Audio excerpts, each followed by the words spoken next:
Si aujourd'hui Volkswagen est conspué, moqué et souvent cité en exemple pour montrer ce qu'il ne faut pas faire, ça n'a pas toujours été le cas et même loin de là. Notamment durant les années 2000. Période assez folle concernant la créativité des constructeurs et même le très prudent et souvent froid Volkswagen s'était pris au jeu en dévoilant ce superbe roadster nommé Volkswagen Blue Sport. Ici, encore une fois, on sent que Volkswagen souhaite avoir sa propre MX5, comme beaucoup de constructeurs à cette époque-là. D'ailleurs, dès 2003, le géant allemand avait présenté le concept R, roadster comme son nom l'indique, plutôt radical. Avec le Blue Sport présenté en 2009, on veut quelque chose de moins ostentatoire, équilibré et sympa, comme une MX5 par exemple. D'ailleurs, avec 3,99 m de long, 1,75 m de large et 1,29 m de haut, on est clairement dans la même catégorie. Niveau look, l'auto elle est cohérente, sans esbrouf, tout en se montrant même très élégante. Elle se veut plutôt légère, avec un poids de 1200 kg, poids obtenu grâce à sa capote en toile, ainsi que l'utilisation d'aluminium. Bon, après vous allez me dire que 1200 kg pour une auto de ce gabarit, c'est pas non plus un exploit, et vous auriez un petit peu raison. Sauf qu'ici, il y a une particularité, et pas des moindres, c'est le moteur qui pour le coup n'est pas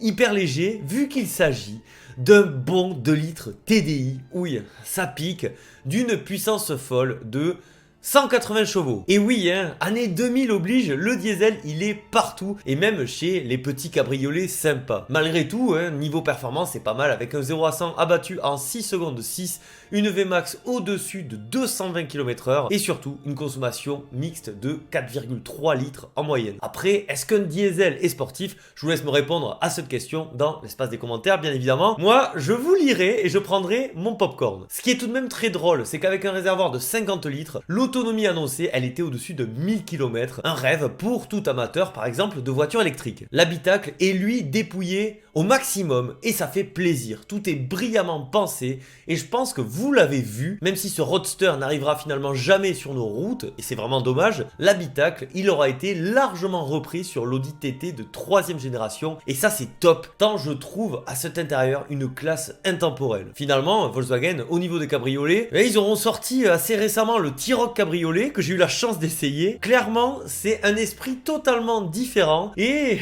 à titre personnel, je regrette qu'il n'y ait pas eu plus tôt ce Volkswagen Blue Sport à la place du T-Roc cabriolet.